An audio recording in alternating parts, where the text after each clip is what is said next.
Benvenuti a questo incontro. Bienvenue à cette rencontre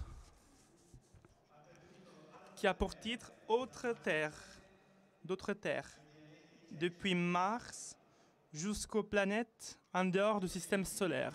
Je crois que le titre de ce meeting, les forces qui font bouger l'histoire sont aussi celles qui rendent l'homme heureux, nous invite à considérer notre désir de nouveauté, désir de connaissance et relation avec tout ce qui nous entoure, même depuis à partir du Moyen-Âge, de la préhistoire, l'homme s'est aventuré là où l'horizon n'était pas encore connu, dans des territoires inexplorés, à la recherche, en quête de nouvelles expériences de vie, de survie, de développement. Et il a su s'adapter à des environnements bien différents entre elles. Et en cela, l'homme est tombé dessus sur des formes inconnues, comme des plantes, des animaux, et parfois même en d'autres êtres humains avec des semblances différentes.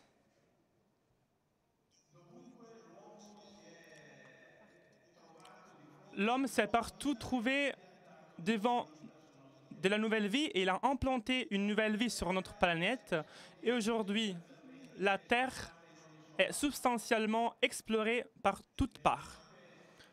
Dans les cartes de notre monde, de notre globe, il n'existe plus des régions de terre inconnues comme jusqu'il y a quelques années, il y avait cette situation. En même temps, notre génération est même la génération que, pour la première fois, se trouve sous les yeux de nouveaux horizons, de nouveaux territoires, en dehors de la Terre. Et donc, cela fait poser une nouvelle question. Il a la possibilité de tomber sur de nouvelles formes de vie, sur des territoires inexplorés, sur des terres inconnues. De quoi on parle? Tout d'abord, on parle d'autres corps du système solaire, en dehors de notre planète, mais aussi du système solaire. Depuis les dernières 50 années, les sondes extraplanétaires ont investigué et ils nous ont montré des planètes fascinantes et quelqu'un d'entre eux ont été visités, comme la Lune. L'année prochaine sera le 50e anniversaire du débarquement sur la Lune. Et comme outil robotique, on a déjà mis notre empreinte sur Mars, Vénus, Titan et aussi sur une étoile comète. Pour l'instant, malgré les efforts qu'on a faits, on n'a pas trouvé de forme de vie en dehors de la Terre. Mais la recherche est en train de continuer. Il y a au moins environ le 25 juillet, on a tous écouté de la découverte d'un lac d'eau liquide sous la surface de Mars, grâce à l'outil italien Marsi. C'est une nouvelle qui a fait vraiment le tour du monde et il faut que je dise aussi, elle a aidé à contribuer les programmes de notre meeting parce qu'aujourd'hui, cette rencontre, on va écouter que dans cette rencontre, il y a des témoins qui sont des acteurs de cette découverte et ils vont nous dire de quoi il s'agit, cette découverte. Mais ce n'est pas tout. Si on lève le regard au-delà du système solaire et on regarde aux multitudes d'étoiles, aujourd'hui, on sait que moyennement, chaque étoile a typiquement une planète qui lui tourne autour. Ça veut dire donc que seulement dans notre galaxie existent milliers, milliards et milliards de planètes à confronter avec nos 8 planètes du système solaire. On parle de mondes très très lointains, parce que même s'ils sont à côté, proches, ils sont au dehors de notre possibilité de s'approcher, de débarquer sur ce type de planète extrasolaire, au-delà, au dehors du système solaire. Mais cette multitude, quelques de ces planètes pourraient avoir des caractéristiques à héberger la vie. Eh bien, ces thèmes sont au centre de notre rencontre avec le maximal protagoniste au niveau mondial pour ce type de recherche.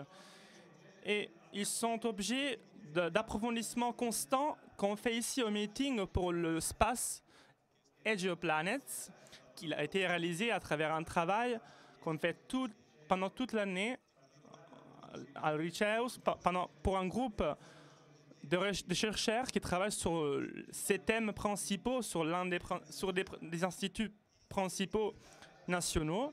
Et dans cette zone, à 19h aujourd'hui avec Alessandro, et demain avec Enrico, et vendredi avec Roberto, que je vais introduire maintenant, et j'espère qu'il nous voit depuis Kourou, dans la Guyane française. Ce sera possible de dialoguer. Ce sera possible de continuer cette rencontre et dialoguer, être en dialogue avec eux. Je veux donc maintenant introduire nos invités et ensuite je vais leur céder la parole. Comme j'ai déjà dit, on a Roberto Battista, un lion de Kourou, de la base de Lens en Guyane française.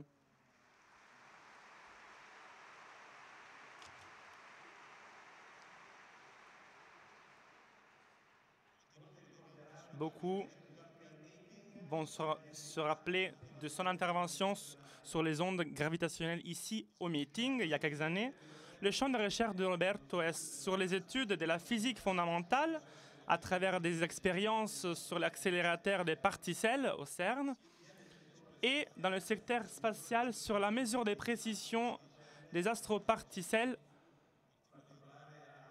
au rayon cosmique, et il a amené l'Italie à avoir un rôle de guide sur des stations spatiales. Il a étudié à la normale de Pisa.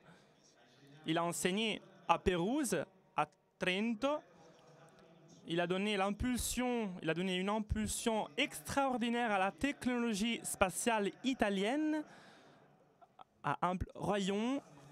Et en 2012, il a fondé le Trento Institute Fundamental Physics and Applications, consacré à la technologie spatiale. Et depuis 2014, Roberto Battistone est président de l'ASI, l'agence spatiale italienne, une responsabilité qui lui a été donnée pour les prochains 4 ans.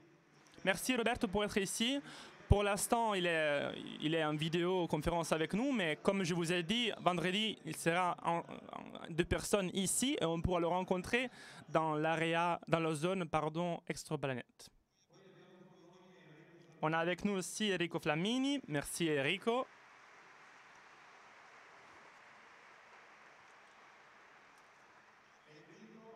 Enrico est le responsable du projet de l'expérience Marsis, dont je parlais auparavant. Et pour la première fois, il a individué la présence d'eau liquide sur Mars pour l'agence spatiale italienne.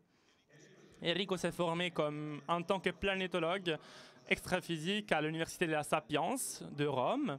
Il a travaillé à la University of Sussex, dans le Royaume-Uni.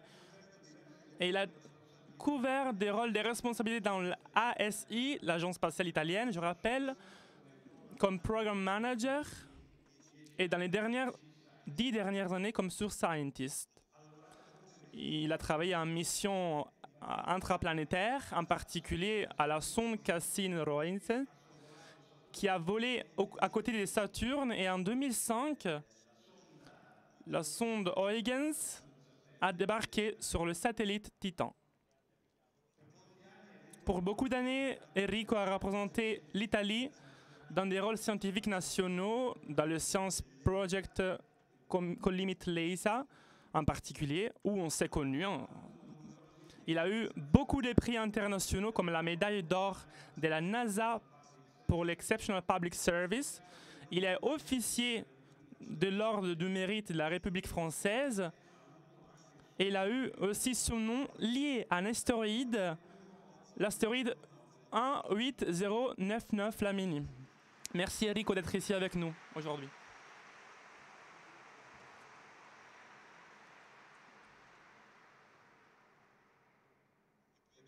Et pour conclure, on a Alessandro Morbidelli avec nous. Merci. Alessandro est l'un des plus grands experts des formations et évolutions des systèmes en dehors des systèmes solaires au monde. Et donc, avec cette nouveauté des planètes en dehors du système solaire, il apporte la frontière de la recherche sur de nouveaux horizons. Alessandro est directeur de recherche auprès d'Observatoire de la Côte d'Azur de Nice, en France. Il a participé à l'Exoplanet Roadmap Advisory Team de l'Agence spatiale européenne et il est membre aussi associé des académies de la science de France et Belgique. Il est coéditeur de Icarus, qui est la plus prestigieuse revue spécialistique de planétologie. Et il est directeur du programme national de planétologie en France. Il a publié plus de 250 articles scientifiques et un livre aussi sur la dynamique planétaire. Merci beaucoup.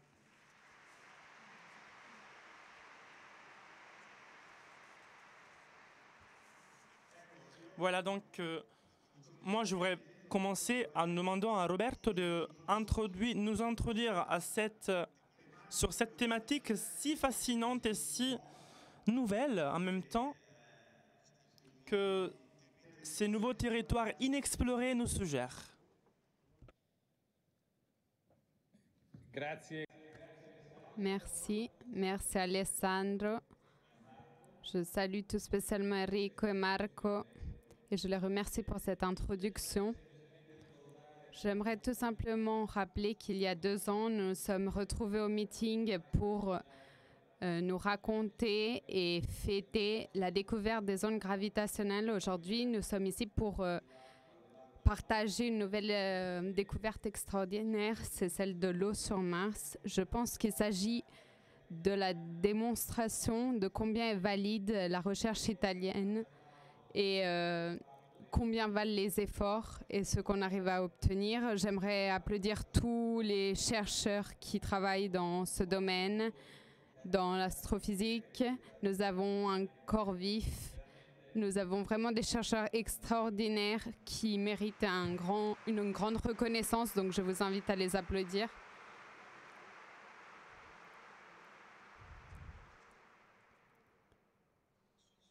Je suis ici aujourd'hui, comme vient de le dire Marco, au Centre européen spatial de Kourou. C'est le centre d'où on lance les fusées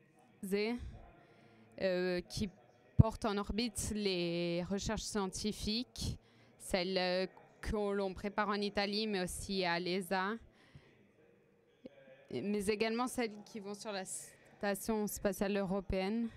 Aujourd'hui, nous lançons Vega, le 12e lancement de Vega. Nous l'avons produit en Italie, donc c'est une fusée de petite taille qui est en train d'apporter de gros résultats, donc nous sommes très fiers. Et nous allons lancer également Adeus.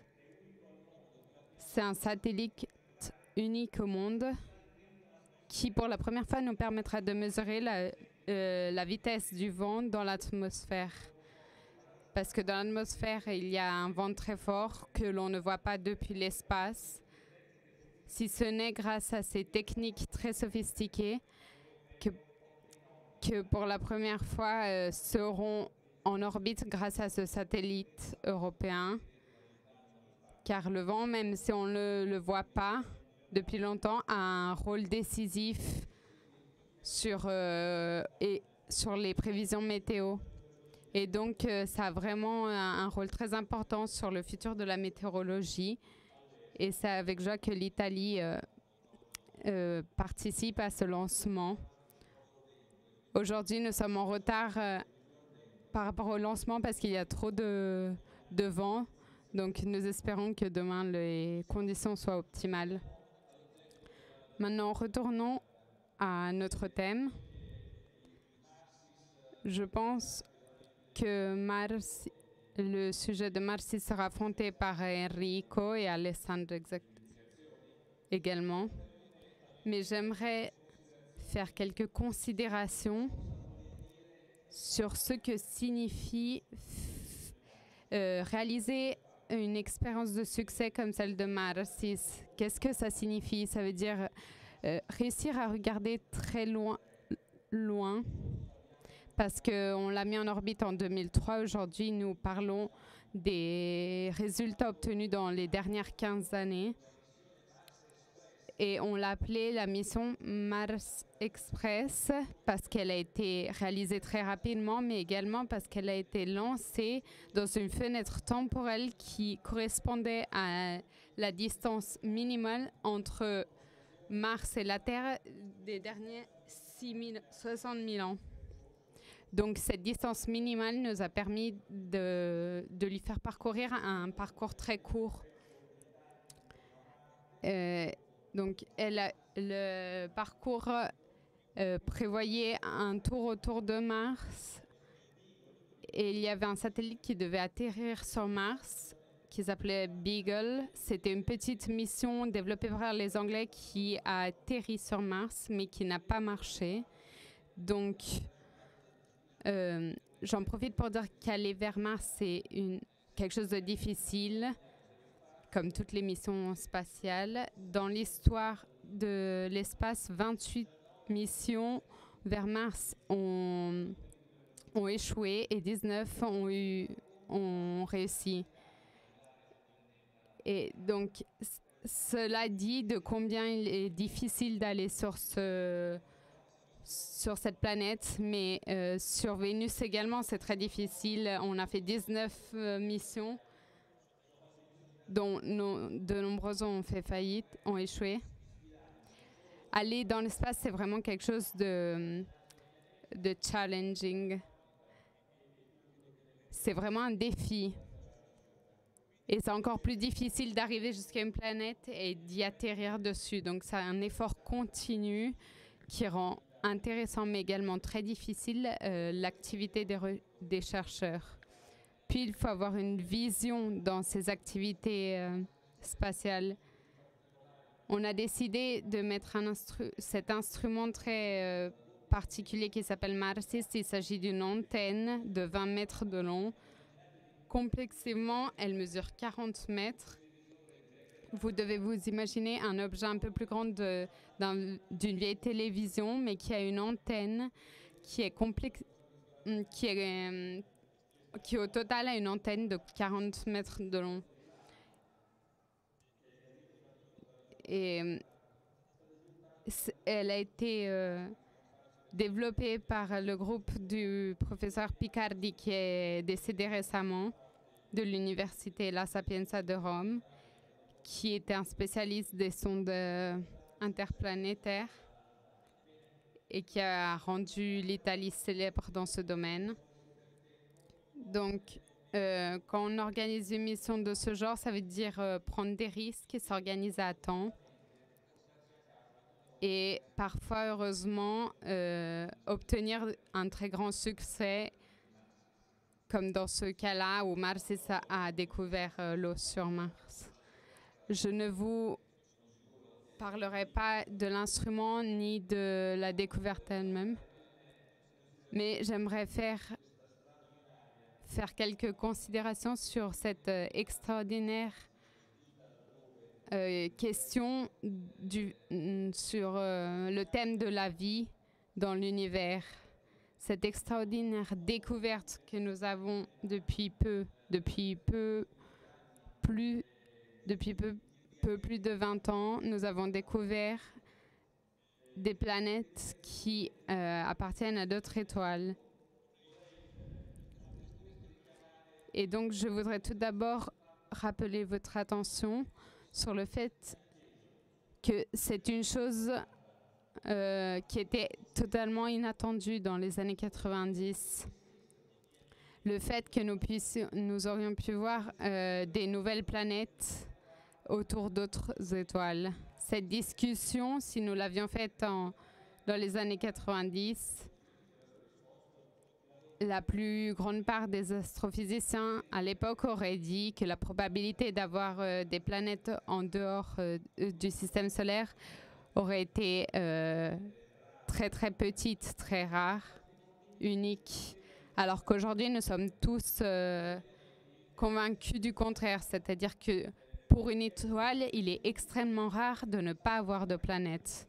Ça, c'est exactement le parcours de la science qui passe d'un préjugé et après énormément de travail, de découvertes, de pas fait grâce à des instruments innovatifs, nous regardons en arrière et nous sourions sur la naïveté des scientifiques qui nous ont précédés, parce que la science ne se base pas sur des préjugés, mais sur l'observation des faits qui concrètement que l'on peut identifier de façon objective. Donc ça, c'est une belle leçon que l'on retrouve tous les jours en faisant les sciences. Aujourd'hui, nous avons identifié au 1er août de cette année plus de 30 000 exoplanètes, liste à laquelle nous continuons à ajouter des noms. Ils ont tous des paramètres différents. Ce sont des planètes plus ou moins grandes. Ils ont une étoile plus ou moins lointaine. Certains sont semblables à la Terre. D'autres ont une position similaire à celle de la Terre par rapport à leur étoile. Et donc, nous commençons à faire l'hypothèse de planètes jumelles à la Terre. Et c'est de là que naît la question, est-ce que ces planètes peuvent hospiter la vie? Est-ce qu'il peut y avoir la vie sur ces planètes? Ça, c'est une question qui n'est pas seulement de nos jours. On s'est toujours posé la question de notre solitude dans l'univers en tant que vie intelligente ou vie réplicable, c'est-à-dire une forme de vie qui a la capacité de se maintenir au fil du temps, génération après génération. Comment est-ce que nous regardons aujourd'hui à la possibilité de la vie sur d'autres planètes? Aujourd'hui, nous avons la conscience, l'évidence d'autres planètes, du fait qu'il y a des milliards de planètes. Dans notre planète, nous avons entre 100 et 500 milliards d'étoiles. Et nous avons dit que chaque étoile a au moins une planète. Nous savons que dans l'univers, il y a des milliards et des milliards, des centaines de milliards de galaxies. Donc, imaginez-vous cette multiplication entre le nombre de galaxies, le nombre d'étoiles par galaxie. Enfin, cela signifie qu'il y a une infinité de planètes. Il y a presque le nombre d'Avogadro de planètes dans l'univers. Donc, il y a une très grande probabilité qu'il y ait la vie dans l'univers. Mais la réponse, c'est que nous ne le savons pas encore. Parce que nous ne savons pas encore ce qui a porté la vie à se développer sur notre planète. Bien sûr, nous pensons que la Terre, notre très belle planète, nous sommes habitués, à partir de l'observation de la Terre, à penser que l'eau est quelque chose de fondamental pour le développement de la vie. Et nous avons découvert que l'eau est presque partout dans le système solaire. Nous avons découvert l'eau liquide justement sous la superficie de Mars. Et la forme des structures géophysiques de Mars, on voit vraiment des fleuves des lacs qu'il y a quelques milliards d'années coulaient sur sa superficie. Donc, il y a 3 milliards d'années, sur Mars, il y avait énormément d'eau. Et encore aujourd'hui, elle est présente en forme liquide. Mais nous savons également qu'il y a des planètes du système solaire qui ont des glaciers, des satellites qui ont des glaciers. Et donc, nous savons qu'il y a l'eau. Mais comme j'ai déjà dit, nous ne savons pas encore assez, nous ne connaissons pas assez le mécanisme qui a porté la vie sur la Terre telle que nous la connaissons pour savoir dire s'il pourra y avoir de la vie à nouveau. Donc, je me permets de vous dire une petite blague d'un mathématicien qui disait « Moi, je sais vous dire comment est-ce qu'on peut dire quel cheval gagnera la course ?» Et lui, il disait « C'est très facile, je pars de l'hypothèse d'un cheval stérique, c'est-à-dire quand nous ne savons pas ce que nous avons à disposition, nous faisons des raisonnements très longs, mais il faut se rappeler que si on prend un point de départ limité, on peut réussir à avoir des conclusions très limitées. Donc, de la même façon, l'eau pourrait être une hypothèse très limitée. Et donc porter à des formes de vie très limitées. Cela n'enlève en rien l'importance de la recherche, mais ça vous donne un peu l'idée de la longueur du chemin qu'on doit encore parcourir pour comprendre la question de la vie. Dans les dernières décennies, on a longuement réfléchi sur la longueur de la vie sur d'autres planètes. Fermi se demandait où sont ces extraterrestres qui ne se sont pas encore manifestés sur notre planète, parce que dans son raisonnement, il disait le nombre de possibles civilités ou civilisations ou formes de vie intelligente dans le cosmos pouvait être très important. Il partait de calculs de nombreux ordres de grandeur qui lui faisaient penser que la présence de la vie sur d'autres planètes pouvait être significative. Quelqu'un d'autre faisait des calculs de probabilité en fonction du nombre d'étals, en fonction du nombre de planètes, en fonction de la probabilité qu'une planète puisse héberger la vie ou pas. Et donc, en suivant ces raisonnements logiques, on arrivait à des conclusions, mais très incertaines sur la probabilité qu'il y ait la vie. On pensait que la probabilité était très, très proche de 0, alors qu'aujourd'hui, nous savons qu'elle est très proche de 1. Donc, cette équation est en train de prendre forme petit à petit, mais elle a énormément d'inconnus, de paramètres inconnus. Par exemple, quelle est la probabilité que la vie naisse s'il y a de l'eau?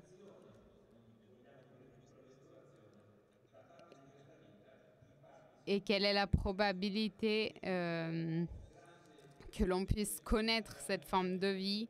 Quelles sont les formes de communication qu'on pourrait utiliser? Donc, il y a de grandes limites dans ce que nous savons. Et il y a une grande palpitation pour essayer de comprendre toujours plus. Maintenant, si nous pensons d'aller sur d'autres planètes ou dans d'autres systèmes solaires, je dis quelque chose sur ça aussi.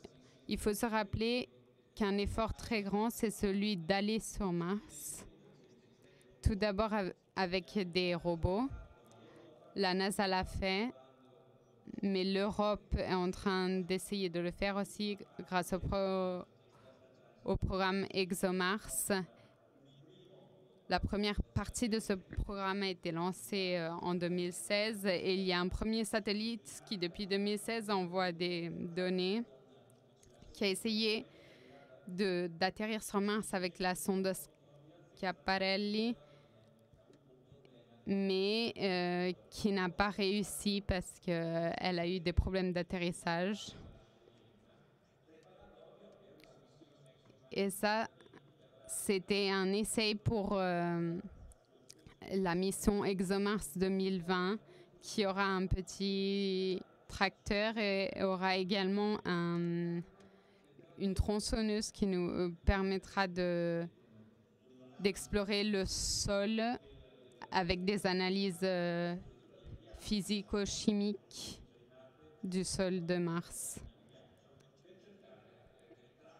pour essayer de chercher des traces des choses qui pouvaient être présentes il y a environ 1 milliard d'années. Si nous continuons notre réflexion, le prochain pas pourrait sembler celui d'envoyer des êtres humains sur Mars pour l'explorer. Parce qu'aujourd'hui encore, les robots que nous savons fabriquer sont des robots qui ne sont pas caractérisés par une intelligence artificielle, par la curiosité de l'homme. Si nous avions eu des hommes sur Mars, le rythme auquel nous aurions acquis des nouvelles informations aurait été 100 fois plus rapide. Parce que nous, hommes, êtres humains, à part la capacité de survivre dans des environnements hostiles, nous avons aussi la capacité d'explorer de façon scientifique beaucoup plus profondément que les robots. On parle de la possibilité d'aller sur Mars dans les prochaines 30 années. C'est une chose que nous ne sommes pas encore capables de faire parce que Mars est beaucoup plus loin de la Lune et donc il nous faut beaucoup plus de temps pour réussir à y arriver. Il y a de nouvelles initiatives privées. J'ai été récemment à une conférence SpaceX. C'est un groupe de Elon Musk qui a l'objectif d'envoyer des colonies d'humains sur Mars. Est-ce que c'est de la science-fiction? Je dois dire qu'il y a des groupes de scientifiques, de jeunes chercheurs vraiment enthousiastes qui sont en train de développer des solutions très technologiques. Donc, j'ai l'impression que c'est un objectif très élevé, mais pas impossible. Donc, il pourrait être possible d'aller sur Mars, non pas grâce aux agences internationales spatiales, mais grâce à des institutions privées qui sont qui ont pour objectif justement d'aller sur Mars.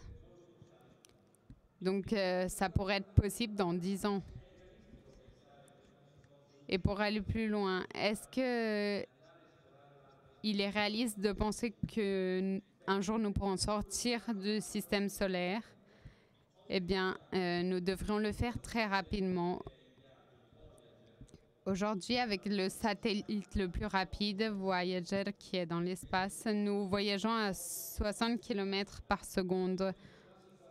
C'est l'instrument le plus rapide que nous avons en orbite. Et nous avons employé 40 ans pour l'envoyer en orbite. C'est pour le faire fonctionner. La vitesse de 60 km par seconde, c'est une vitesse qui est 50 fois plus petite de la vitesse, 50 000 fois mineure par rapport à la vitesse de la lumière, qui est la vitesse limite que l'homme peut rejoindre. Nous avons réussi sur Terre à nous améliorer, à devenir plus rapide 1000 fois par rapport à ce que nous étions avant. Maintenant, nous avons une marge de 50 000 ordres de grandeur d'amélioration.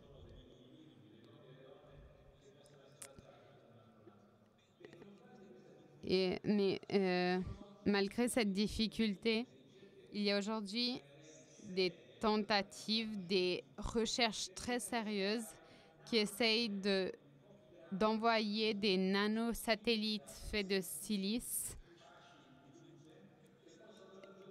grâce à des faisceaux de lumière, poussés par des faisceaux de lumière qui partent de la Terre.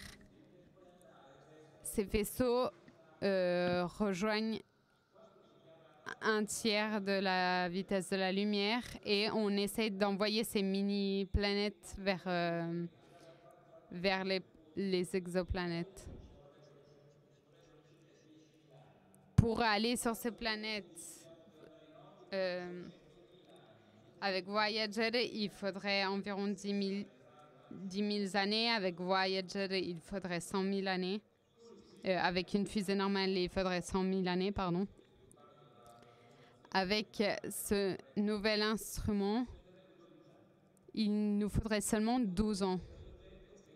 Et ce projet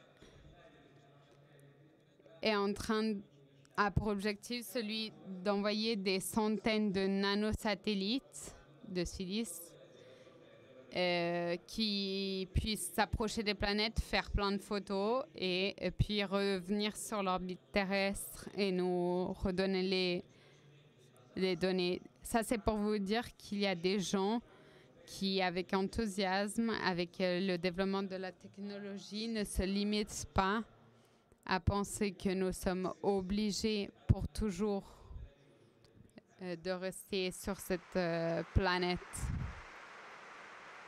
Merci.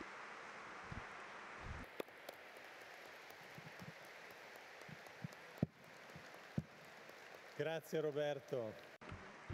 Merci Roberto. Je vais tout de suite de donner la parole à Enrico qui va nous raconter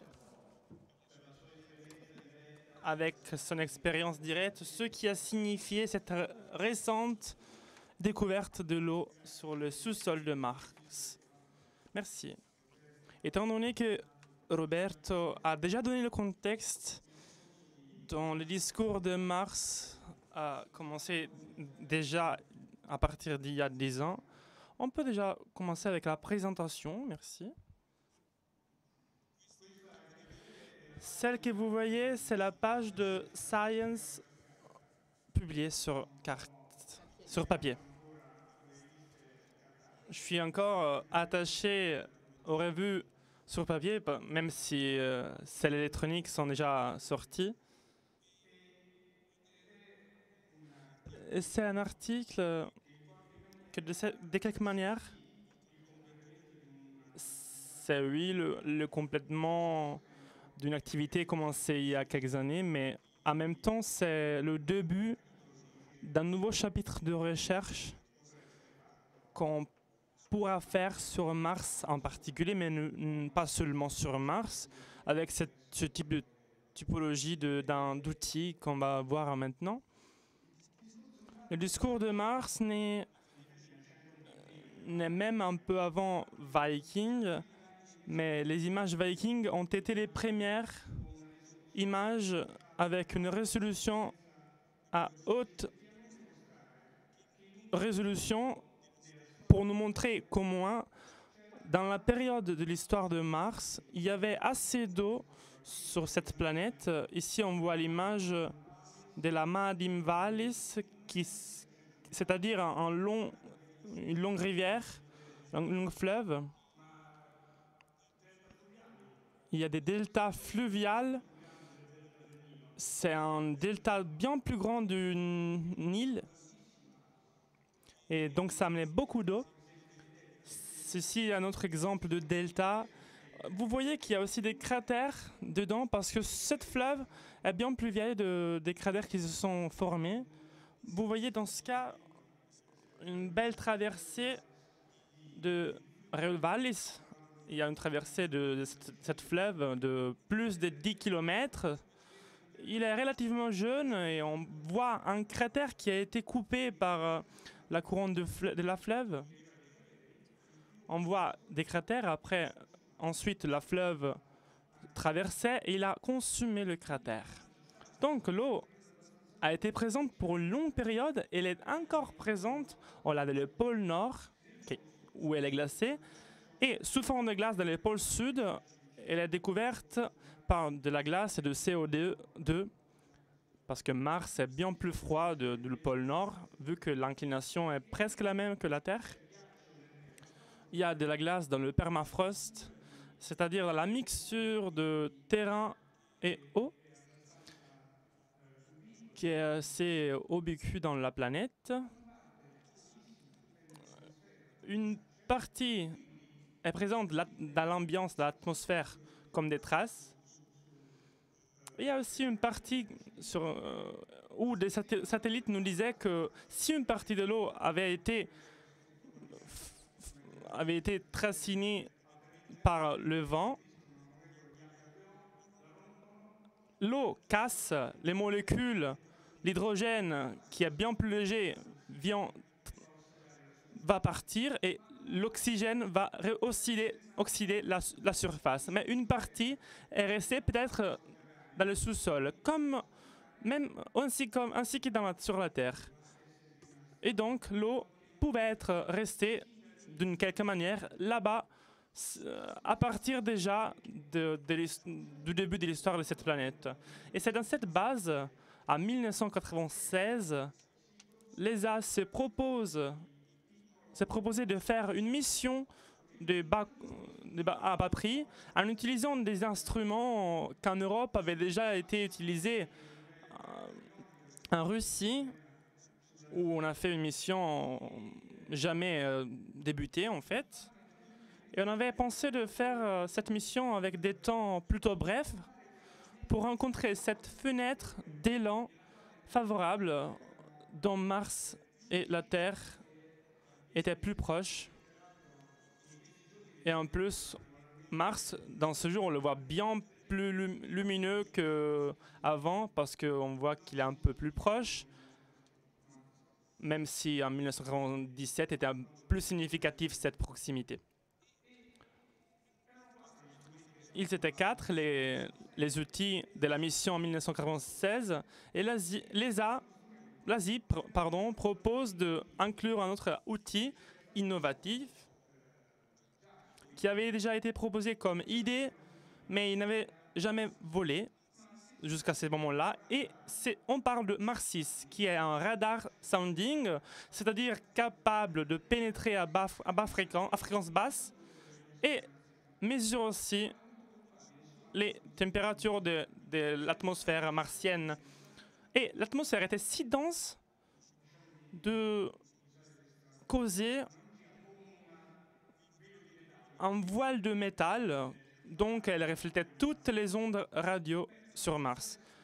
Mars Express était une idée à prouver durant une conférence qui se tenait à Capital Naval à l'occasion du lancement de l'élan de Mars Express, et elle a été lancée en juin 2003. Et pendant un an, on a dû quand même attendre l'ouverture de l'antenne de Marsis, une antenne réalisée pour nous par GBM. Et comme Roberto le disait, c'est un long stylo de 20 mètres chacun. Donc imaginez 2 bras de 20 mètres, ils pèsent 1 kilo chacun. Donc un subtil tuyau de Keldar. Et donc c'est pas possible de le essayer sur la Terre, mais dans l'espace on peut tout essayer parce que les conditions de la température, des radiations et vide permettent ça. Mais avant de lancer, il faut y penser bien parce que les coûts sont parfois trop élevés. Mais dans le cas de l'antenne de Marsis, cela n'était pas possible. Donc voilà, on l'a essayé une fois, ça marchait assez bien. L'ouverture était comme une boîte de marionnettes, de pantins. C'était des bras de 1,5 mètre chacun, repliés sur eux-mêmes. Et au moment de l'ouverture, ils seraient ouverts comme l'effet d'une mollet. Et entre-temps, on a fait faire des simulations et quelques simulations donnaient la probabilité que l'antenne allait toucher le satellite. Donc pendant un an, on a fait des modèles, on a essayé de créer des modèles et chercher à comprendre quel type de dégâts aurait provoqué au satellite. Au final, il n'y avait aucun problème et donc on a ouvert l'antenne et Mars 6, depuis juillet 2005, a commencé à travailler. Et il marche, il fonctionne bien sans créer des problèmes. Mars 6, c'était une idée du prof Giovanni Picardi, qui a été le premier du principal investigator de la mission et il l'a resté jusqu'à quand il est mort, il est décédé.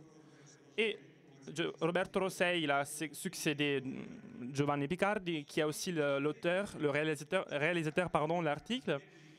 Vous voyez aussi qu'il y a un deputy PI américain, Orzel, et on a aussi d'autres figures comme tous les outils.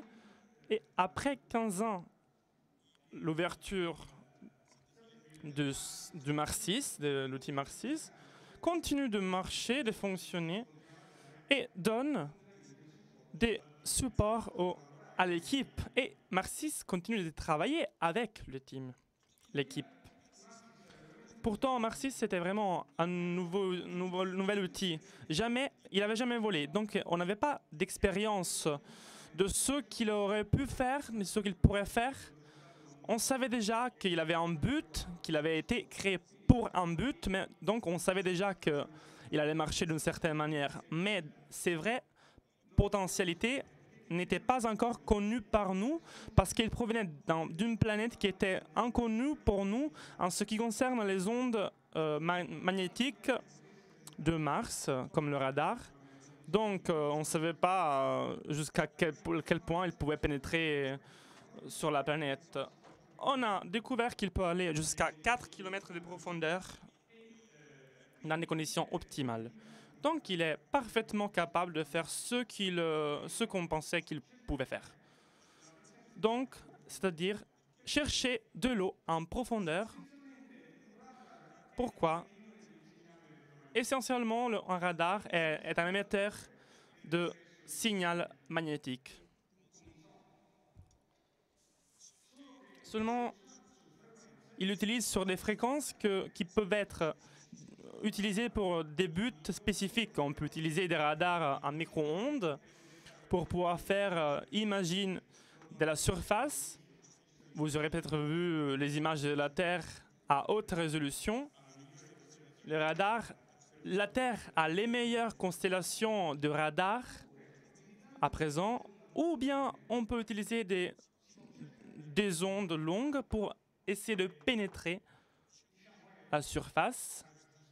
Et en ajustant un peu les choses, vous pourriez recevoir le signal du portable, de votre portable, même chez vous, parce que les fréquences pénètrent aussi les remparts de chez vous. Mais clairement, sans l'antenne, vous ne pouvez pas recevoir le signal de la télé, parce que la fréquence est bien différente. Donc, ça ne peut pas pénétrer le mur. Donc, si je sélectionne la fréquence, généralement, si la fréquence est plus basse, je peux mieux pénétrer. Donc, si je trouve l'eau est vraiment un beau miroir. Et donc, ça me reflète à n'importe quel type de fréquence.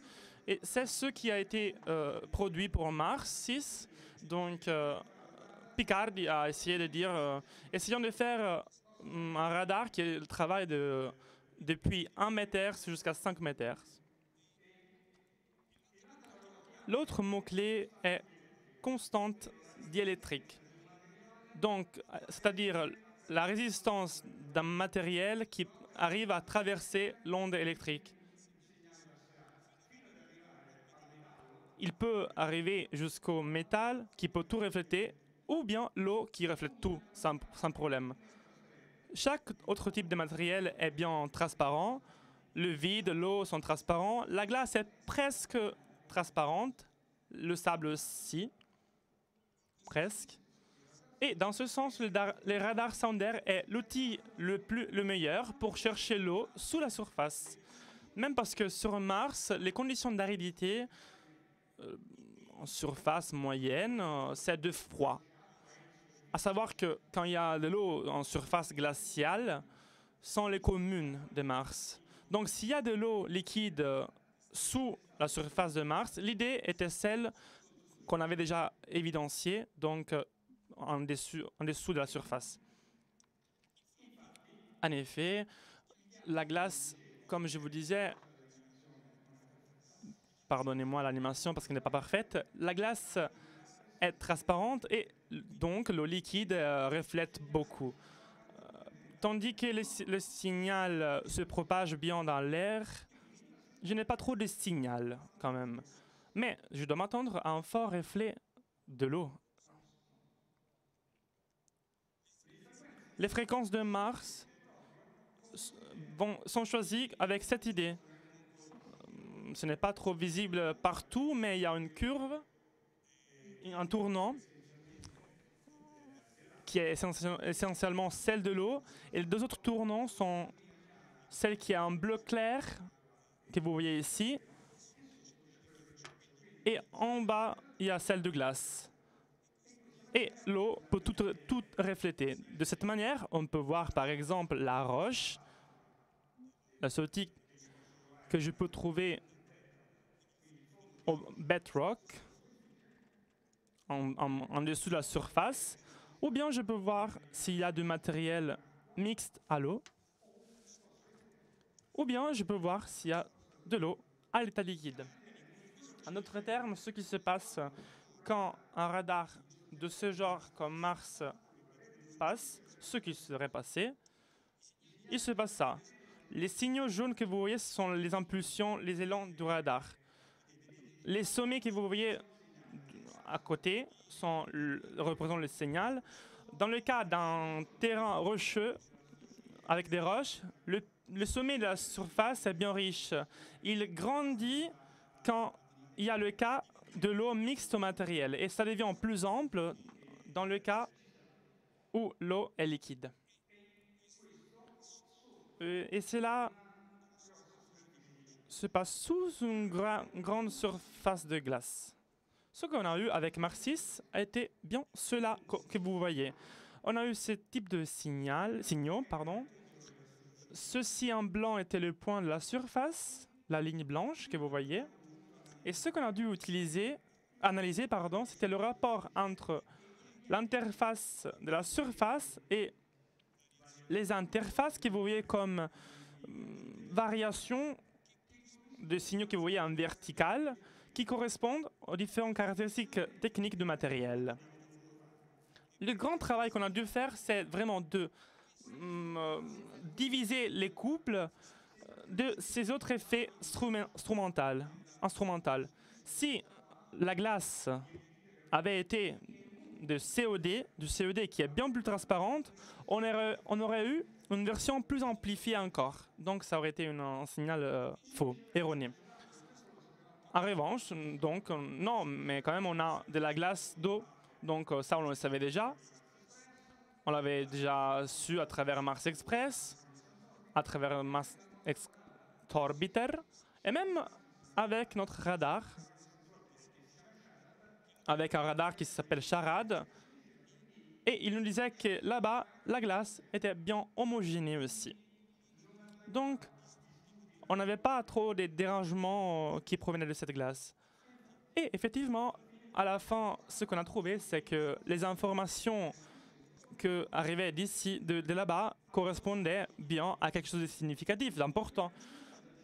On a commencé à chercher cela dans ce petit rectangle rouge, parce que c'est une zone assez lisse. Plus le signal est rugueux et plus le signal peut donner des informations faussées. Et c'est là où on savait que c'était une zone où il y avait de la glace. C'est une zone qui s'appelle South Polar Layer Deposit, de la glace qui se dépose au pôle sud, donc des glaces homogénées et des zones lisses, et surtout parce qu'on avait une trace prise au début, il y a 6-7 ans, qui donnait un signal très fort. À présent, avec une trace, on ne fait pas un article. Avec une trace, on ne détermine pas l'existence de quelque chose, mais on peut créer un doute avec une trace. En particulier, le radargramme, à savoir la surface de ce point, Et vous voyez que la sous-surface est bien claire, presque lumineuse comme la surface. Et effectivement, c'était ce qui se passait sur une trace. Pour l'émigration du satellite, on ne pouvait pas envoyer sur Terre une énorme quantité de données. Donc, il fallait qu'on fasse de la compression des données à bord, donc avant d'aller sur la Terre. C'était comme si on utilisait sur une caméra photographique plus grande. Vous pourrez produire plus d'images plus rapidement, mais vous perdrez plusieurs informations. Donc, si j'ai des signaux qui sont 2 pixels plus proches, je les vois plus. Heureusement, durant la phase de compression de Mars 6, il y avait la possibilité d'augmenter la mémoire de bord. Et donc, vu que le satellite nous consente d'envoyer 80 kilobits à la seconde, et on se fait envoyer par la Terre les mémoires. Et heureusement, parce que vu qu'on a comprimé les données, on voit maintenant les données pas comprimées. Dans les données pas comprimées, on voit les informations. Donc on a commencé à prendre toutes les orbites avec des passages dans la même zone, même avec des angulations différentes, des angles différents, pardon. Au fil des années, on a pu accumuler des données pas procédées. Et par rapport aux données qui ont été processées, où on voyait pas trop bien le signal, dans tous les passages qu'on a eu dans la même zone, on a eu constamment un signal très très fort. Mais de quel type de force on parle?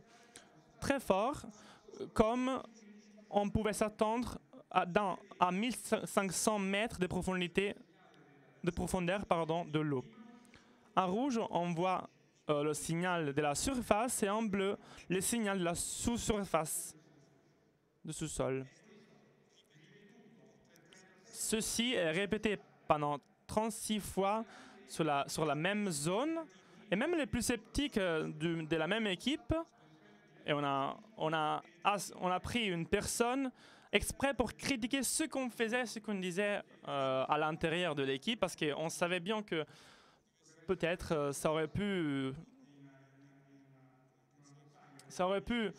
un échec de dire qu'il y avait de l'eau libre sur Mars, nous, surtout les Italiens en premier. L'autre chose qui nous a confortés, c'était les résultats de Phoenix, une mission NASA au pôle Nord,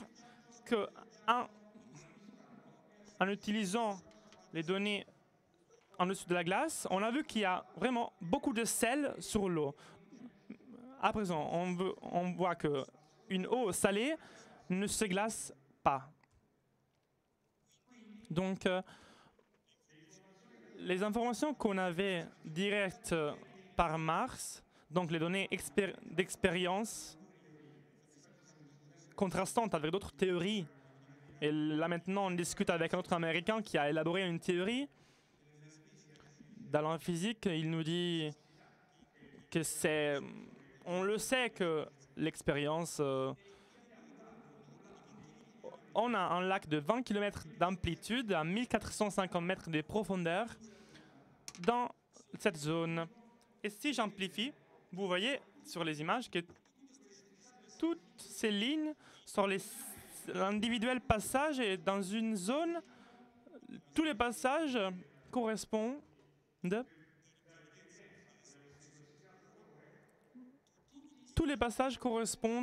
à la même intensité de signal. Une intensité de signal qui est comparable à celle qui se trouve dans les mêmes conditions des lacs subglaciaux de l'Antarctique. C'est un nombre magique, c'est le 15. Quand on a 15 de réflexion, dans les données subglaciales, il y a toujours la présence d'eau.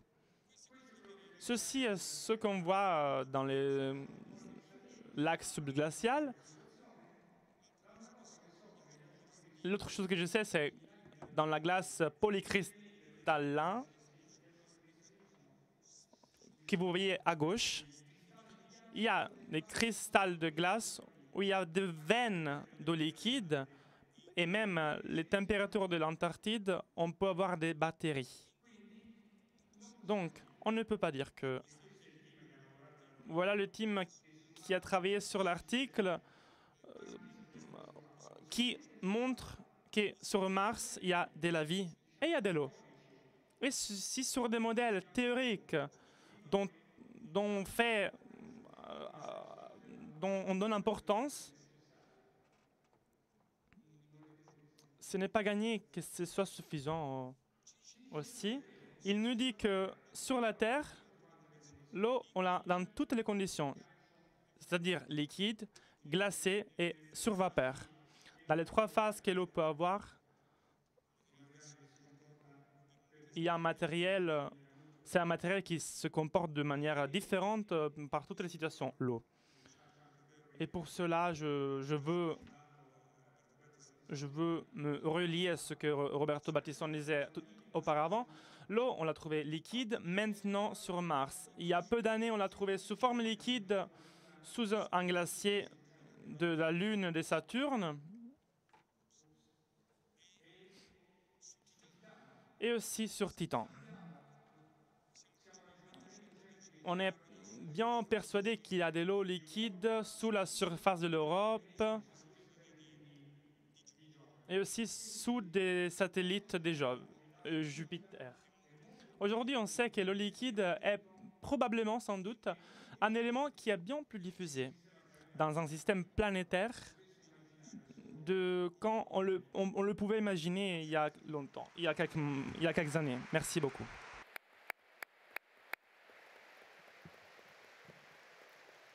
Grazie Enrico. Credo che questo... Merci Enrico. Je pense que cela nous permet d'introduire parfaitement le thème dont nous parlera Alessandro en allant au-delà de notre système solaire et en regardant la multitude de ces planètes extrasolaires en dehors du système solaire qui nous accompagnent dans notre galaxie. Bonjour à tous. Donc nous parlons maintenant de la pluralité des mondes. Nous laissons notre système solaire pour aller dans la vastité de la galaxie.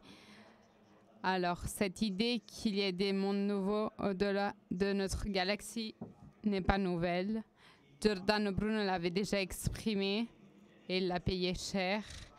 Le débat sur l'existence ou pas de mondes en dehors du système solaire est passé du domaine de la philosophie à celui de la science.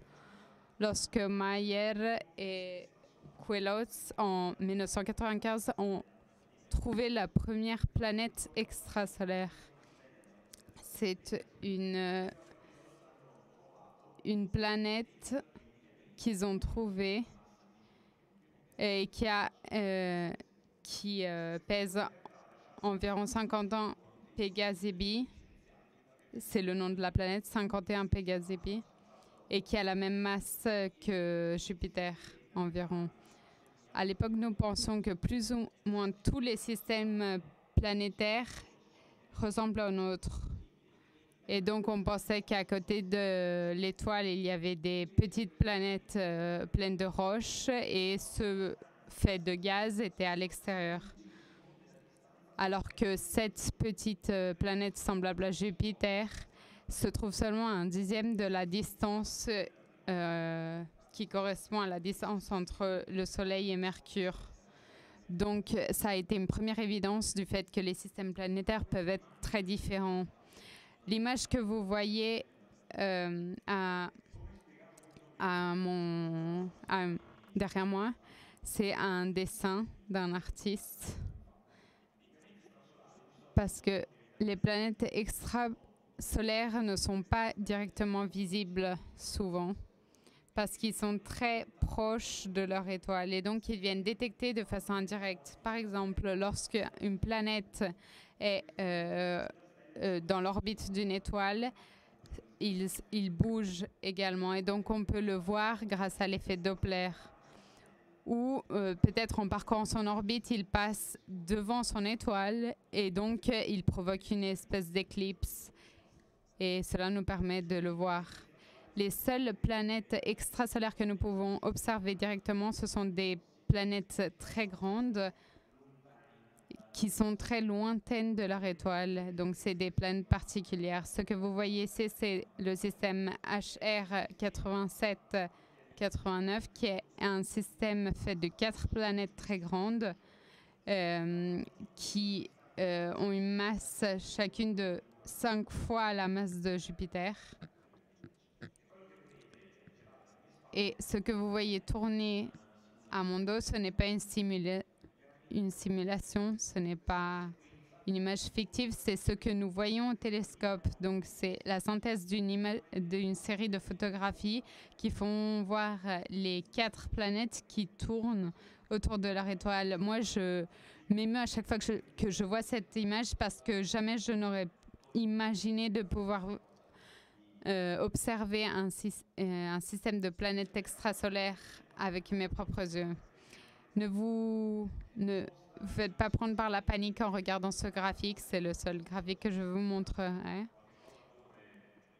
Aujourd'hui, nous connaissons environ 3000 planètes extrasolaires qui appartiennent à 400 systèmes extrasolaires. L'axe des abscisses montre la distance entre l'étoile et sa planète en unité astronomique, qui est la distance entre le Soleil et la Terre. Et l'axe des ordonnées montre la masse des planètes. Alors, les taches bleues montrent les planètes découvertes aujourd'hui, alors que les dessins montrent la Terre, Vénus, Jupiter et Saturne, pour pouvoir faire la comparaison avec le nombre des planètes que nous avons découvertes aujourd'hui. Alors, les planètes extrasolaires sont divisées en 3 groupes. Le premier est le groupe des Jupiter chauds, qui sont comparables à Jupiter, mais qui sont très proches de leur étoile par rapport à la distance qu'il y a entre Mercure et le Soleil. Et donc, nous supposons que la température sur ces planètes est très, très haute à cause justement de leur rapprochement à leur étoile. Ensuite, il y a les Jupiters tempérés, tièdes, parce qu'ils sont grands comme des astéroïdes, plus ou moins, et ils sont assez lointains de leur étoile. Et le troisième groupe de planètes extrasolaires, c'est le groupe des super-terres. C'est des planètes qui ont une masse comprise entre 1 et 10 fois la masse de la Terre et sont assez proches de leur étoile.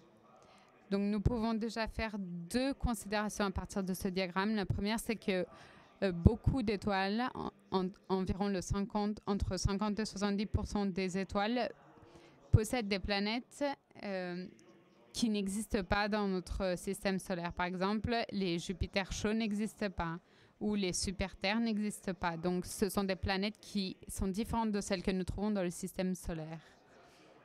L'autre considération que l'on doit faire lorsqu'on observe où sont les planètes du système solaire par rapport aux planètes extrasolaires, ce sont qu'à part Jupiter, il n'y a pas de planètes semblables à celles que nous trouvons dans le système solaire, dans les systèmes extrasolaires. Donc, pour un extraterrestre qui possède une technologie similaire à la nôtre, la seule planète qu'il réussirait à voir, ce serait la planète Jupiter. Donc, d'un point de vue d'observation, si on pense à combien est typique le système solaire, la seule question à laquelle nous pouvons répondre d'un point de vue scientifique, c'est combien de fois nous retrouvons le couple Soleil-Jupiter dans l'espace. Combien cette conformation est typique. Alors, combien le Soleil est typique? combien il est commun de rencontrer une autre étoile semblable au Soleil.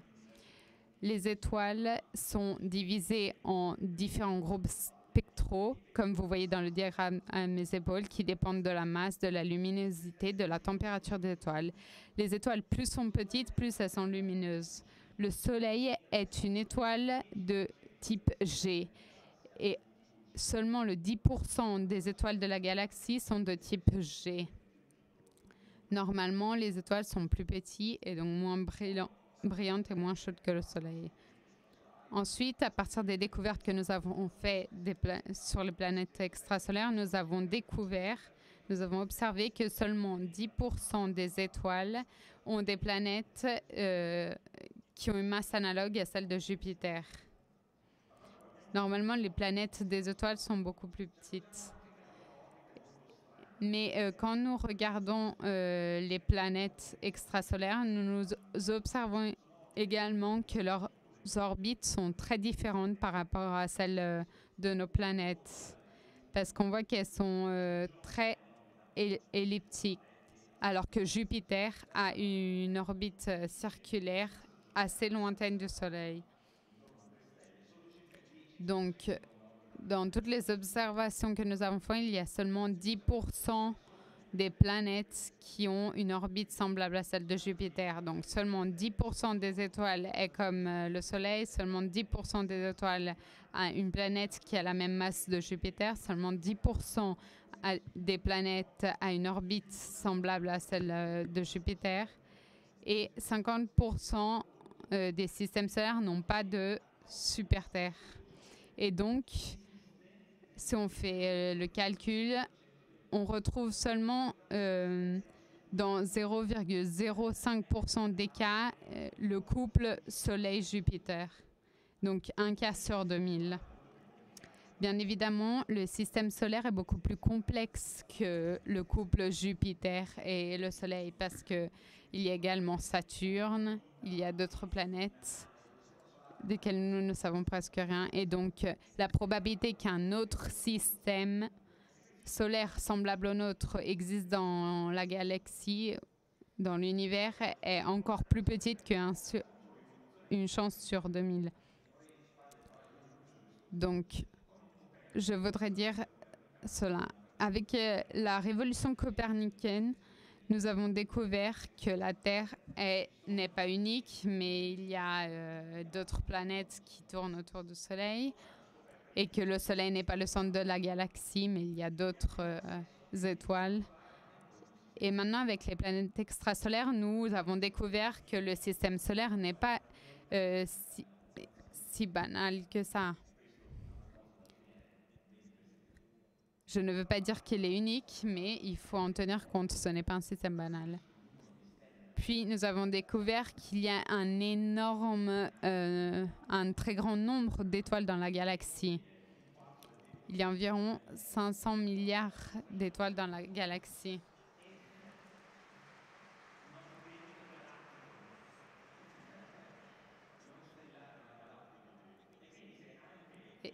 Et nous avons dit donc qu'il y a 0,05% des cas où il y a les couples Soleil-Jupiter. Donc, nous attendons qu'il y a environ 250 millions de couples Soleil-Jupiter dans la galaxie. Et en plus, il y a des centaines de milliards de galaxies dans l'univers. Donc, il y a sûrement des systèmes semblables aux nôtres. Mais ils sont très probablement très loin. Alors, si nous voulons parler de vie, il est peut-être un peu réductif de penser que la vie puisse se développer seulement dans un système solaire semblable au nôtre. Donc, nous devons un peu élargir notre esprit à la possibilité d'une vie un peu plus exotique, un peu différente, sous une forme différente par rapport à la nôtre. Sur toutes les planètes que nous avons découvertes jusqu'à aujourd'hui, toutes les planètes semblables à la Terre pourraient héberger la vie. Donc, sur les super-terres, par exemple, il y a de fortes chances qu'il y ait la vie. Parlons-en un peu plus. Donc, les super-terres sont des planètes rocheuses qui ont une masse entre 1 à 10 fois celle de la Terre. Les super-terres, normalement, appartiennent à des systèmes de super-terres. Donc, quand on trouve une super-terre autour d'une étoile, normalement, on en trouve plusieurs. Contrairement à ce qui se passe pour les planètes géantes, parce que lorsqu'on en trouve une, elle est toute seule normalement. Là, vous avez une image d'un système qui a 6 super-terres et on fait la comparaison de leurs orbites par rapport à celles de Mercure et de Vénus dans notre système solaire. Vous voyez qu'elles ont des orbites un peu plus petites par rapport à celles de nos planètes. Bien évidemment, le fait que l'orbite soit plus petite et plus proche de l'étoile pourrait être un problème pour la création de la vie, parce que si la température est semblable à celle du Soleil, la température de l'étoile est semblable à celle du Soleil, la température de la planète est trop haute pour que la vie se développe. Parce que l'eau s'évapore si la planète est trop près de l'étoile, alors que si elle est trop loin, l'eau glace. Et donc, pour qu'il puisse y avoir de l'eau liquide, il faut être dans une zone qu'on appelle la zone habitable. Et cette zone habitable dépend des caractéristiques de la planète et de la distance de cette zone habitable. Et par rapport à son étoile, dépend de la luminosité de l'étoile. Par exemple, Vega est une étoile très très lumineuse, et donc la zone habitable doit être assez lointaine. Pour une étoile intermédiaire comme le Soleil, la distance est justement celle entre Terre et Soleil. Mais si nous allons maintenant à des étoiles qui ont une luminosité et une masse plus petite et qui sont normalement rouges, cette zone habitable peut être beaucoup plus proche de l'étoile. Nous avons vu que les super-terres ont une distance par rapport à leur étoile qui est comparable à la distance entre Mercure et le Soleil. Donc, si l'étoile est comme le Soleil, a une masse comparable à celle du Soleil, elles ne sont pas habitables. Mais si elles sont plus petites de masse, elles sont parfaitement dans la zone habitable. Vous pouvez voir un système qui a été découvert récemment.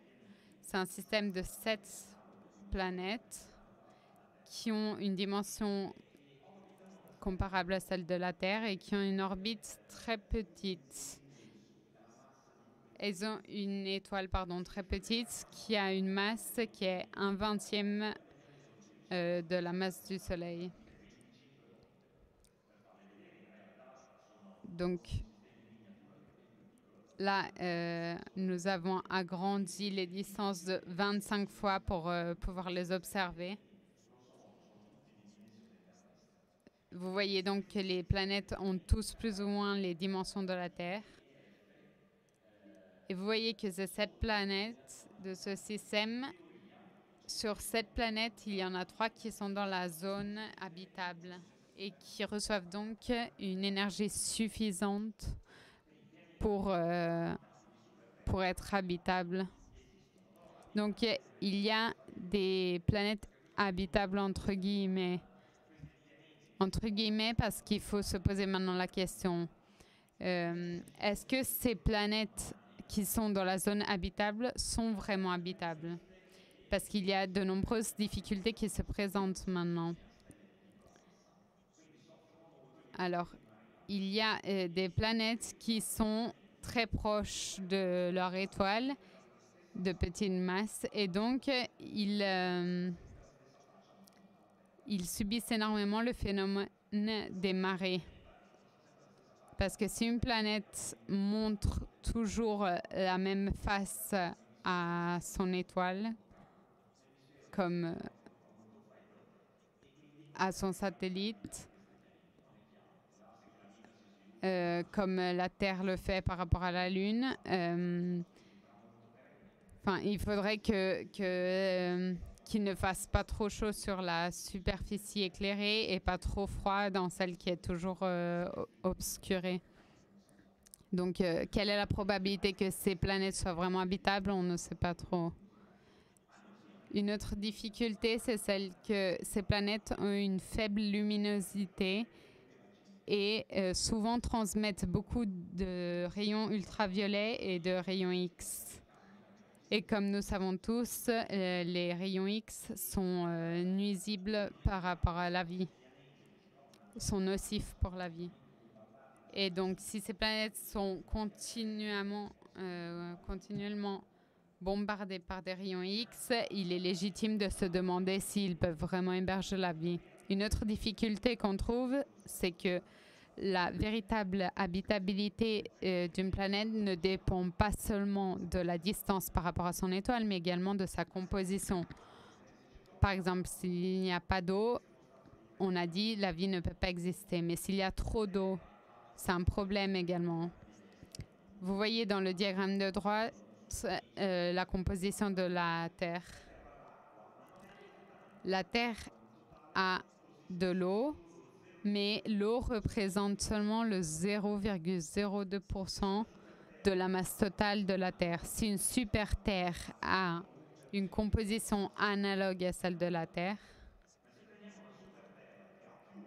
mais qui a plus de 1% de sa masse d'eau, les choses changent parce que l'océan est très profond et il y a donc une très grande pression. Et donc, à cause de cette grande pression, l'eau glace, congèle.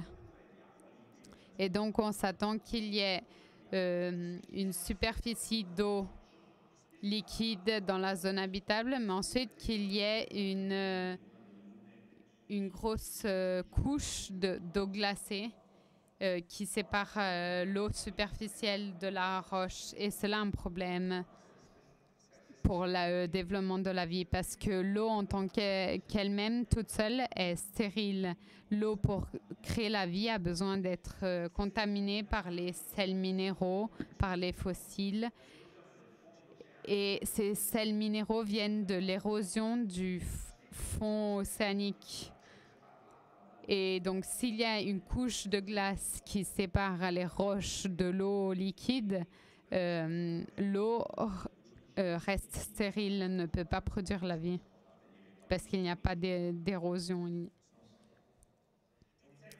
Un troisième élément de difficulté peut être lié à la nature de l'atmosphère, qui est liée à la vitesse à laquelle se sont formées ces planètes. Parce que ces planètes, normalement, se forment très rapidement. Et les planètes qui se forment très rapidement capturent de l'hélium et de l'hydrogène et forment une atmosphère faite d'hélium et d'hydrogène. Et cela est un problème parce qu'une atmosphère qui a cette composition ne permet pas le développement de l'oxygène. Parce que l'oxygène qui la pénètre s'accumule à l'hydrogène et forme immédiatement de l'eau. Donc il n'y a pas d'oxygène. Donc si les super-terres ont cette atmosphère faite d'hydrogène, c'est assez une limitation pour le développement de la vie.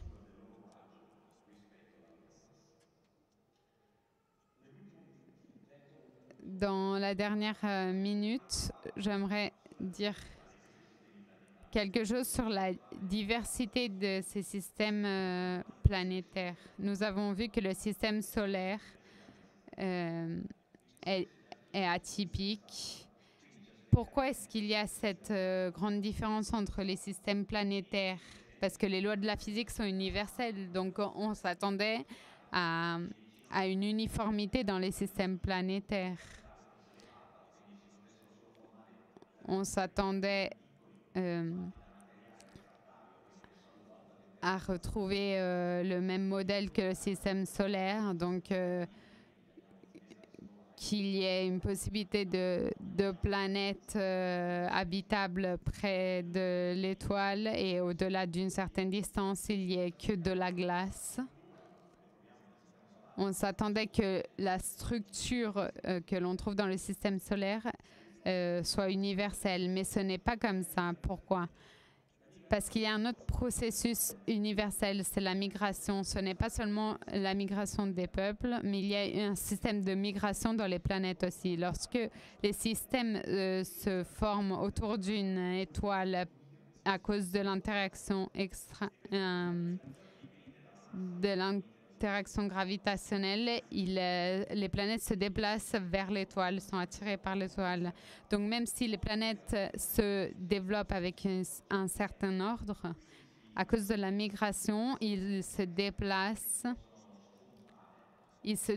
attirés par l'étoile et donc ils peuvent se croiser, s'interséquer à cause de leur masse, à cause de leurs différentes compositions. Et donc, la migration introduit une évolution chaotique très différente qui dépend de différents paramètres.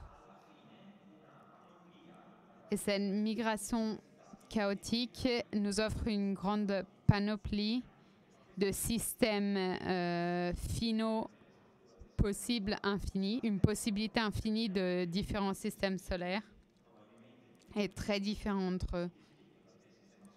Et cela explique un peu pourquoi le système solaire ne représente pas plus de 0,05% d'écart. Donc pour conclure, ce qu'il faut se rappeler, c'est que à la lumière de ce que nous savons aujourd'hui, pratiquement toutes les étoiles possèdent des planètes. Nous savons par contre désormais que le système solaire est également un système planétaire atypique parce qu'il représente au plus le 0,05% d'écart des systèmes planétaires.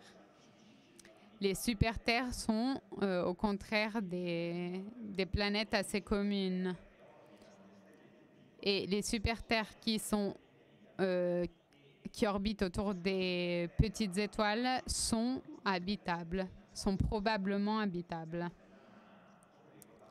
Il y a une planète pas très loin de notre système solaire, une super-terre, qui est très probablement habitable. Il n'est pas encore clair si ces planètes que nous appelons habitables sont effectivement habitables. Nous le saurons bientôt avec les nouveaux instruments qui nous permettront de pénétrer l'atmosphère et d'aller explorer les nouveaux systèmes planétaires. Et ils sont créés par l'Agence spatiale européenne. En particulier ceux construits par le groupe du professeur Tinetti, qui sera bientôt envoyé dans l'espace. Et donc le développement de la vie sera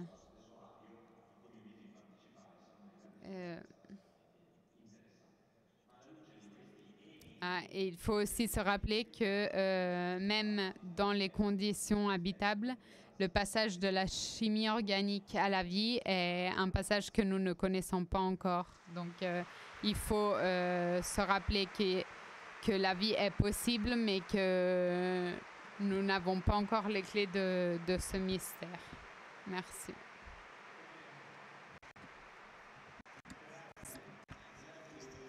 Merci pour cette extraordinaire contribution.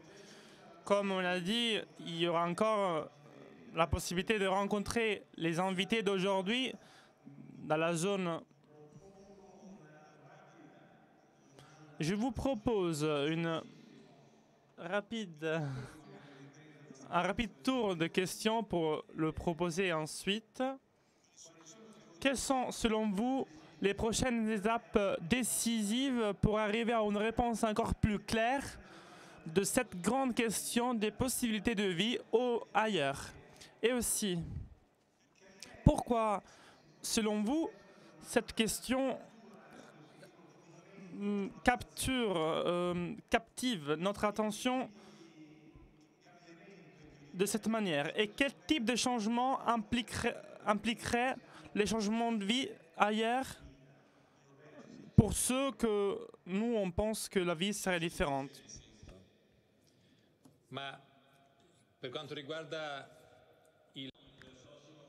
Alors, pour ce qui concerne le prochain pas,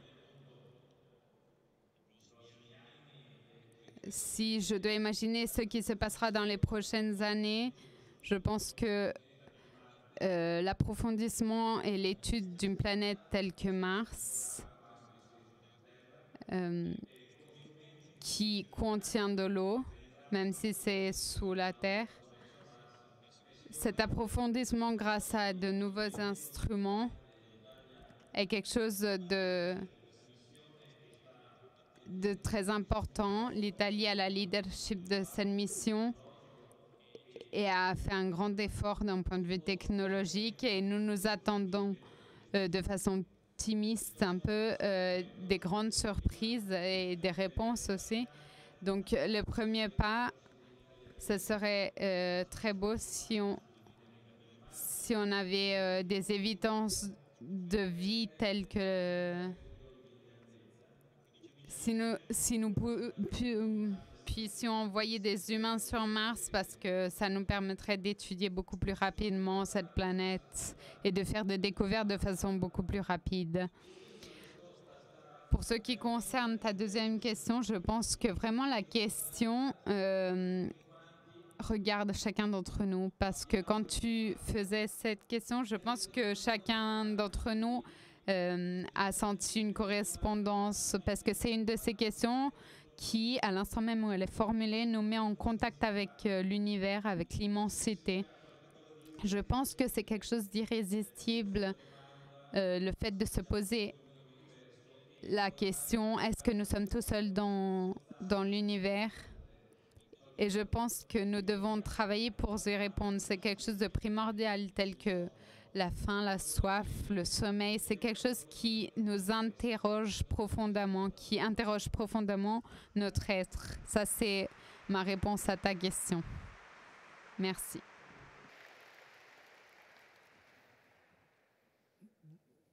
Allora, penso che se parliamo dei prossimi passi. Si on parle des prochains pas, il faut qu'on voit envers la direction de Mars. Je suis d'accord avec ce que Roberto disait tout à l'heure. Mais je veux ajouter aussi que la surface de Mars équivaut à la surface de tous les continents de la Terre sommés ensemble. Et donc, chercher de nouveaux points où on a atterri jusqu'à présent, c'est peut-être un fact de chance. Si une sonde extraterrestre atterrissait dans le désert, la probabilité de trouver des formes de vie serait très basse. Si il atterrissait ici, il aurait vraiment beaucoup de chances. Mais Mars est très grand, je le répète. Et on devrait peut-être essayer de développer des outils qui seraient capables de faire des longs parcours sur la surface. L'autre élément fondamental pour moi, c'est le retour des champions sur la Terre. Parce que pour minimiser les éléments, pour retracer, quelque chose n'est pas banal. Mais si on amène cela sur la Terre, on pourrait bien en profiter. Cela vaut pour Mars. Ce que j'aimerais faire, c'est pouvoir atterrir sur Encéphalo, un ciel là fort, et sur l'Europe, et l'analyser sur le lieu, ou l'amener sur Terre. On a vu à travers des geysirs d'un ciel d'or, ou je ne sais pas si c'est un ciel d'or ou un ciel d'or. Peut-être ça dérive du latin. Ça pourrait nous donner une vision de ce qui se passe dans un type d'eau qui se trouve là-bas depuis beaucoup de temps, depuis longtemps, en contact avec de la roche, avec des sels donc. En ce qui concerne la deuxième question, oui, la réponse est sans doute que nous ne pouvons pas, imaginer l'individu, l'unité de l'homme qui soit seul. On n'est pas habitué à être seul. L'homme est quand même une espèce qui a besoin d'être en groupe. Et comme espèce qui a besoin de ne pas être seule, on est la seule espèce présente dans l'univers. C'est vraiment difficile ça, mais c'est pas impossible. Il faut que je dise qu'il y a un facteur qu'on n'a pas encore considéré, parce que comme j'ai écouté à travers Alessandro, on est en train de voir une instantanée de l'univers que passe à travers le temps. Admettons que on part de 5, 6, 8 milliards d'années avant que ça arrive, ça se présente. Donc on parle de périodes longues. Et on sait que la vie se développe dans un temps qui ne conserve pas le temps de formation ou de migration du système solaire de certaines planètes. Donc ce que l'on voit, c'est Inc et Nunc. C'est tout. Alessandro. Per quanto riguarda i pianeti Pour ce qui concerne les planètes extrasolaires, comme je disais tout à l'heure, il y aura bientôt des nouveaux instruments sur les télescopes et sur Ariel qui nous permettront de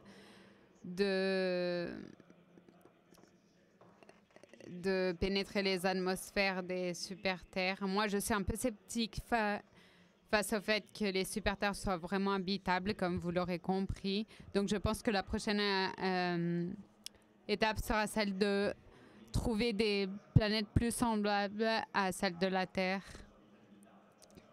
C'est-à-dire des planètes qui se sont formées très lentement parce que la Terre s'est formée très très lentement. Ça, c'est une des clés de son habitabilité. Elle s'est formée en environ 100 millions d'années.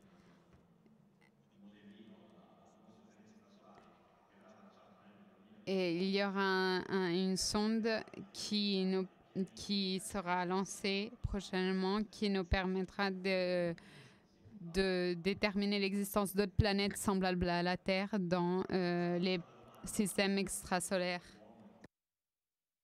Pour ce qui concerne ta deuxième question, je pense que l'homme, en tant qu'animal intelligent et curieux, se pose des questions. Et je pense que la question s'il y a une autre forme de vie dans l'univers, je pense que c'est la question suprême. En réalité, dans les moments de dépression, lorsque je vois les pires côtés, les pires aspects de la vie de notre vie, de notre société, je pense que cette nouvelle pourrait faire la une des journaux un jour et puis après les gens s'en foutraient.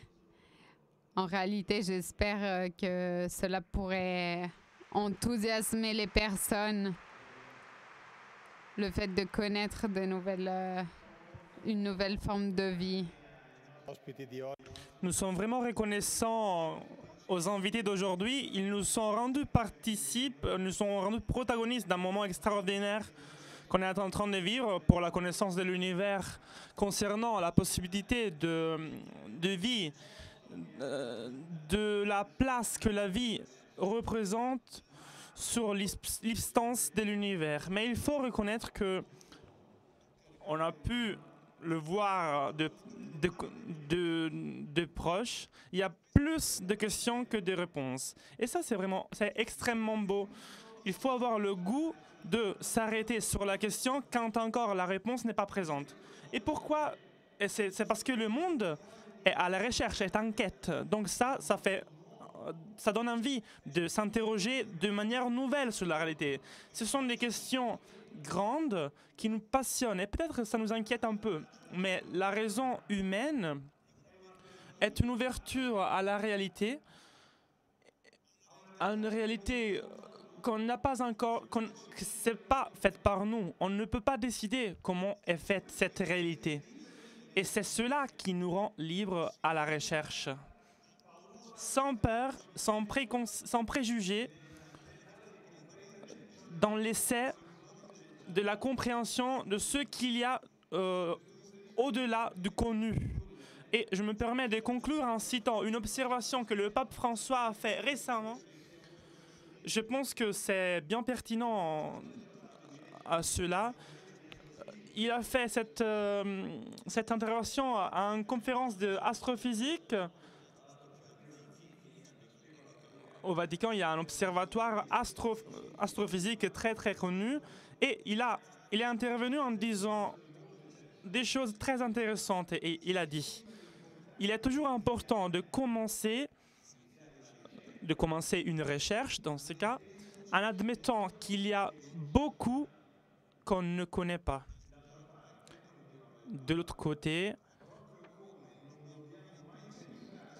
exactement, vu qu'on ne peut pas penser de tout savoir, on ne devrait pas de la même manière de craindre à apprendre toujours plus. Merci beaucoup.